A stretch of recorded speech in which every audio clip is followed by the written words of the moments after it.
கடந்த 2 வாரமா 2 விஷயங்கள் ரொம்பவே பாதிச்சிருக்கு. ஒன்னு அஜித்குமார் மரணம், இன்னொன்னு ரிதன்யாவோட மரணம். ரிதன்யா யார் அப்படின்னா, திருப்பூர்ல வரதட்சணை கொடுமையால பாதிக்கப்பட்டு தற்கொலை பண்ணிக்கிட்ட பொண்ணு. இந்த பொண்ணோட வழக்கு தொடர்ந்து நீதிமன்றத்துல நடந்துகிட்டு வருது. என்ன அப்படிங்கறத இந்த செய்தி தொகுப்புல பார்க்கலாம்.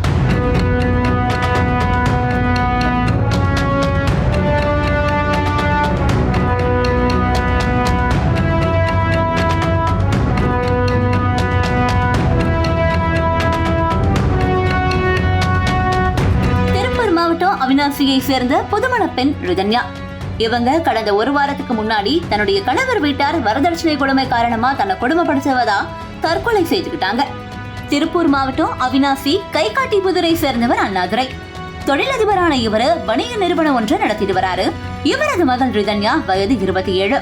இவருக்கும் கைகாட்டிபுதூர் ஜெயம் கார்டன் பகுதியை சேர்ந்த ஈஸ்வரமூர்த்தி, சித்ராதேவி தம்பதியோட மகன் கவின்குமார், அவருக்கும் வயது 27. இவங்க 2 பேருக்கும் கடந்த 2.5 மாதத்திற்கு முன்பு திருமணம் நடந்திருக்கு. இவங்க 2 பேரோட திருமணமும் அந்த ஊரே வியக்கிற அளவுக்கு நடந்திருக்கு அப்படின்னு தான் சொல்லணும். திருமணத்தின் போது ரிதன்யாவின் பெற்றோர் வரதட்சணையா 300 சவரன் நகையையும் சுமார் 70 லட்சம் ரூபாய் மதிப்புள்ள ஒரு சொகுசு காரையும் கொடுத்திருக்காங்க.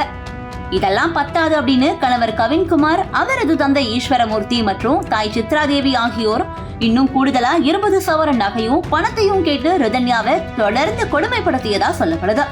அதாவது திருமணத்தின் போது வரதட்சணையாக பெண்ணின் வீட்டுல 500 பவுன் நகை தருவதாக கூறி 300 பவுன் மட்டுமே போட்டிருக்காங்க. 70 லட்சம் ரூபாய் மதிப்பிலான சொகுசு கார் மற்றும் 2.5 கோடி செலவு செய்து மிகவும் ஆடம்பரமா இவங்களோட திருமணத்தை செஞ்சு வச்சிருக்காங்க.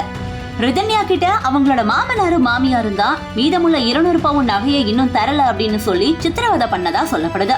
மேலும் கணவர், மாமனார், மாமியார் அப்படின்னு 3 பேரும் மன ரீதியாக ரிதன்யாவை துன்புறுத்தி வந்ததாகவும் சொல்லப்படுது. இந்த விஷயத்தினால ரொம்பவே பாதிக்கப்பட்ட ரிதன்யா தற்கொலை அப்படிங்கிற முடிவை எடுத்திருக்காங்க. இறப்பதற்கு முன்பு ரிதன்யா தனது பெற்றோருக்கு உருக்கமான ஆடியோ வெளியிட்டு இருந்தது தமிழ்நாட்டு மக்களை இன்னும் கவலைகள் அழைத்துச்சு அப்படின்னு தான் சொல்லணும். தற்கொலைக்கு முன்னாடி ரிதன்யா வெளியிட்ட ஆடியோக்கள்ல கணவர் மற்றும் அவரது குடும்பத்தினர் தனக்கு அளித்த கொடுமைகளை ரிதன்யா பதிவு செய்திருந்தாங்க. தனது தந்தைக்கு அனுப்பிய வாட்ஸ்அப்பில் மற்றொரு வாழ்க்கையை தேர்ந்தெடுக்க எனக்கு உடன்பாடு இல்லை எனவும், ஒருவனுக்கு ஒருத்தி என்றும், என்னுடைய மரணத்திற்கு தனது கணவன் மற்றும் மாமனார், மாமியார் தான் காரணம் என்றும் உருக்கமாக அனுப்பியிருந்தாங்க.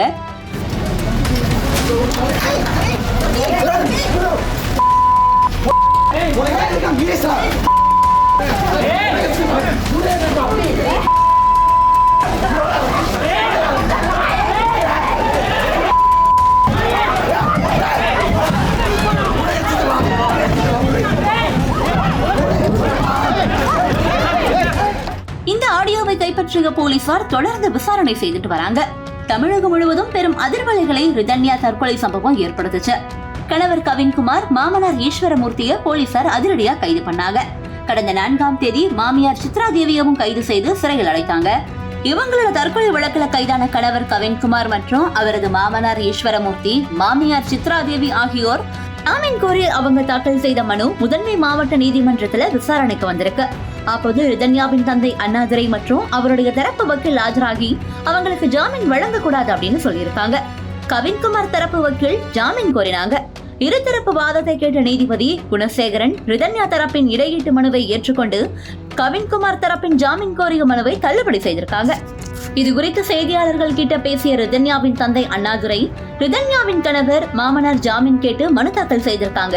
நாங்கள் அதற்கு எதிர்ப்பு தெரிவித்து இடையீட்டு மனு தாக்கல் செய்திருந்த நிலையில இருதரப்பு வாதங்களையும் கேட்ட நீதிபதி ஜாமீன் மனுக்களை தள்ளுபடி செய்திருக்காங்க. இது எங்களுக்கு முதற்கட்ட ஆறுதலாக இருக்கு. மேலும் எனது மகள் ரிதன்யாவின் மரணத்திற்கு நீதி கிடைக்கும் என்பது இதன் மூலம் உறுதியாகி இருக்கு. நீதிமன்றத்திற்கும் நீதிபதிக்கும் எனது நன்றியை தெரிவித்துக் கொள்கிறேன் அப்படின்னு சொல்லியிருக்காரு.